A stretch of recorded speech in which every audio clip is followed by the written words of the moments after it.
नमस्कार, मैं सबकी शिक्षा में आपका बेहद स्वागत करती हूँ। आज इस वीडियो के माध्यम से मैं आपको बताने जा रही हूँ कि बोर्ड एग्जाम्स में अच्छे नंबर किस प्रकार लाए जाएं।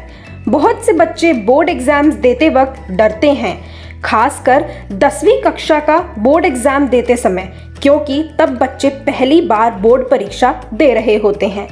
इस परीक्षा में बच्चे न सिर्फ अपने स्कूल के साथ बल्कि पूरे भारतवर्ष के बच्चों के साथ compete करते हैं और परीक्षा का प्रश्न पत्र भी ऐसे शिक्षक सेट करते हैं जिन्हें बच्चे जानते नहीं हैं और इसी प्रकार बच्चों की उत्तर पत्रिका भी दूसरे शिक्षकों द्वारा जांची जाती है।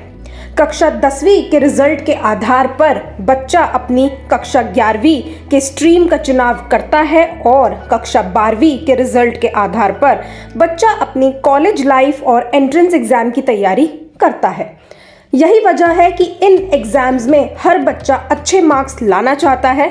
तो चलिए जानते हैं कुछ टिप्स जिनकी मदद से आप अपने बोर्ड एग्जाम्स के लिए बेहतर तैयारी कर सकते हैं।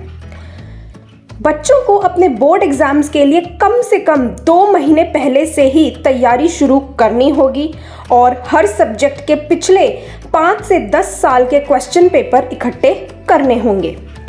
अपने लिए इस तरह टाइम टेबल बनाएं कि आप हर रोज़ अपने वीक सब्जेक्ट्स और स्ट्रॉन्ग सब्जेक्ट्स दोनों को समय दे रहे हैं और अगर आपके पास मैथमेटिक्स है तो उसे तो आप रोज़ प्रैक्टिस कर रहे हैं।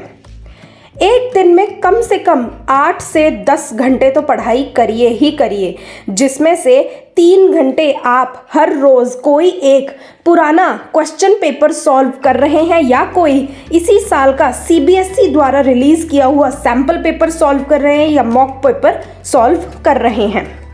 अपने हर सब्जेक्ट को मार्क्स एलोकेशन की जानकारी रखें।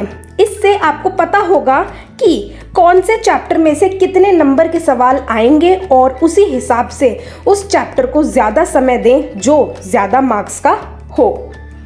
हर सब्जेक्ट्स के रंग बिरंगे पेन से नोट्स बनाएं और सब चीज़ों को पैराग्राफ में ना लिखें बल्कि पॉइंटर्स बनाएं। इससे पढ़ने में और याद करने में आसानी होगी। इससे आपको बाद में क्विक रिवीजन में भी मदद मिलेगी।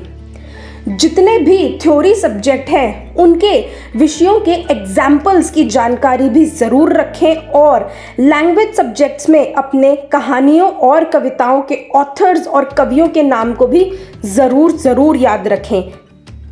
आपके जिन भी सब्जेक्ट्स में फॉर्मूला या रूल्स दे रखे हों उन्हें तो आप पेज पर लिखकर अपनी अलमारी पर चिपका दें और रोज़ देखें। यह रूल्स आपको मैथमेटिक्स, केमिस्ट्री, अकाउंट्स और इकोनॉमिक्स जैसे सब्जेक्ट्स में मिल जाएंगे। अपने सभी सोशल मीडिया अकाउंट्स को डीएक्टिवेट कर दीजिए और मूवीज़ और टीवी देखना बहुत कम कर दीजिए। अपने टॉपिक्स को बेहतर समझने के लिए अपने माइंड में ऐसा सोचिए कि आप बेस्ट टीचर हैं और खुद को बोल कर समझाएं। ऐसे आपको बेहतर समझ आएगा और आसानी से याद भी हो जाएगा। इस बात का ध्यान रखें कि आपने अपने सभी सब्जेक्ट्स को कम से कम 3 से 4 बार पूरा सिलेबस कंप्लीट कर लिया हो। किसी भी चीज़ को यह कहकर ना छोड़ें कि यह तो आता है, पढ़ लिया है। जी नहीं, उसे दोबारा पढ़ें। किसी भी अफवाह पर यकीन ना करें कि यह टॉपिक ज़रूर आएगा या यह टॉपिक पिछले साल आया था तो इस साल तो नहीं आएगा। ऐसा कुछ नहीं है। अपना पूरा सिलेबस कवर करिए और सारे टॉपिक्स पढ़ें और एनसीईआरटी की किताब ज़रूर पढ़ें। तो इन टिप्स को अगर आप अपनाएंगे तो यकीनन आपके 90 से ऊपर नंबर आएंगे ही आएंगे। अब मैं आप सबको ऑल द बेस्ट कहना चाहूँगी और मैं आपसे इजाज़त चाहती हूँ। और ऐसी टिप्स के लिए सबकी शिक्षा को अभी सब्सक्राइब करिए और बेल आइकन भी प्रेस करिए और हमें हमारे इंस्टाग्राम और फेसबुक पेज पर भी ज़रूर फॉलो करिए। धन्यवाद।